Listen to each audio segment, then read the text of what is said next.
കർത്താവിനാൽ അനുഗ്രഹിക്കപ്പെട്ടവരെ, ഇന്നത്തെ വചന ചിന്തയ്ക്കായി വേദഭാഗം പരിശുദ്ധനായ പൗലോസ്ലീഹ കൊരിന്ത്യർക്ക് എഴുതിയ 2-ാമത്തെ ലേഖനം, എൻ്റെ 12-ാം അധ്യായം 9-ാം വാക്യം. എൻ്റെ കൃപ നിനക്ക് മതി, എൻ്റെ ശക്തി ബലഹീനതയിൽ തികഞ്ഞു വരും. മറ്റുള്ളവരിലേക്ക് കൃപ വ്യാപിപ്പിക്കുക എന്നുള്ള ഒരു സന്ദേശം ഈ സമയത്ത് ദൈവസന്നിധിയിൽ സമർപ്പിക്കുക. Extend the grace of God to others. മറ്റുള്ളവരിലേക്ക് കൃപ വ്യാപരിക്കുക. നമുക്കറിയാം, കൃപ എന്നത് ഒരു ഗ്രീക്ക് പദം കാരിസ് എന്നുള്ളതാണ്. അതിൻ്റെ അർത്ഥം ദൈവകരുണ, ദൈവത്തിൻ്റെ അനന്തമായ സ്നേഹം, അർഹതയില്ലാത്ത കരുണ എന്നൊക്കെയാണ്. കൃപ എന്നത് ദൈവത്തിൻ്റെ ദാനമാണ്. സൗജന്യമായി ലഭിച്ച കൃപ മറ്റുള്ളവരിലേക്ക് വ്യാപിപ്പിക്കുക എന്നുള്ളതാണ് നമ്മുടെ ഓരോരുത്തരുടെയും ദൈവസന്നിധിയിലുള്ള ഉത്തരവാദിത്വം എന്ന് പറയുന്നത്. കൃപയുള്ളവർക്ക് മാത്രമേ മറ്റുള്ളവരിലേക്ക് കൃപ വ്യാപരിപ്പിക്കുവാൻ തക്കവണ്ണം സാധിക്കൂ. നമ്മൾ പ്രാർത്ഥിക്കുന്നുണ്ട്, കൃപ ചെയ്യണമേ നാഥാ, കൃപ ചെയ്യണമേ. പൗരസ്ത്യ ആരാധനയുടെ എല്ലാം അർത്ഥം ദൈവസന്നിധിയിലുള്ള പ്രാർത്ഥന എന്ന് പറയുന്നത് ദൈവമേ കരുണ തോന്നണമേ, ദൈവമേ കൃപ തോന്നണമേ എന്നുള്ളതാണ്. പൗരസ്ത്യ വേദശാസ്ത്രത്തിൽ കൃപ എന്നത് ദൈവീയ ജീവനിലും ഊർജ്ജത്തിലുമുള്ള പങ്കാളിത്തവും അതിൻ്റെ പ്രതിഫലനവുമാണ്.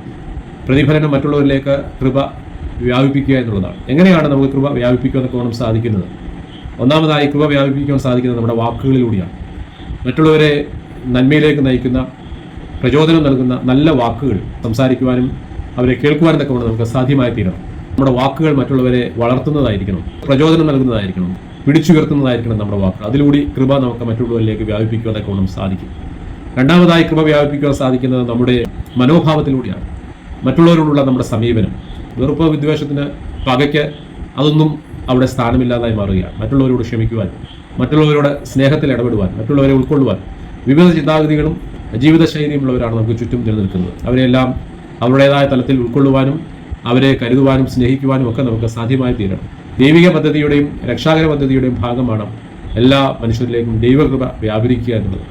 മൂന്നാമതായി, ദൈവകൃപ വ്യാപിപ്പിക്കുന്നത് മറ്റുള്ളവരെ സഹായിക്കുന്നതിലൂടെയാണ്. മറ്റുള്ളവരെ നമുക്ക് കൂടുതൽ അവരോടൊപ്പം നിൽക്കുവാൻ തക്കവണ്ണം, അവരുടെ പ്രതിസന്ധിയിൽ അവർക്ക് താങ്ങായി നിൽക്കുവാൻ, അവരുടെ ബലഹീനതയിൽ അവർക്കൊരു ശക്തിയായി നിൽക്കുവാൻ തക്കവണ്ണം നമുക്ക് സാധിക്കുന്നതിലൂടെ ദൈവകൃപ നമ്മുടെ ജീവിതത്തിൽ നിറയുവാനും അത് മറ്റുള്ളവരിലേക്ക് വ്യാപരിപ്പിക്കുവാൻ തക്കവണ്ണം സാധ്യമായി തീരട്ടെ. എല്ലാവർക്കും ദൈവകൃപ കൂടുതലായി ആസ്വദിക്കുവാനും അനുഭവിക്കുവാനും ആത്മീയ ജീവിതം പടുത്തുയർത്തുവാൻ തക്കവണ്ണം സാധ്യമായി തീരട്ടെ എന്ന് പ്രത്യേകമായി പ്രാർത്ഥിക്കുന്നു. ദൈവം എല്ലാവരെയും അനുഗ്രഹിക്കട്ടെ.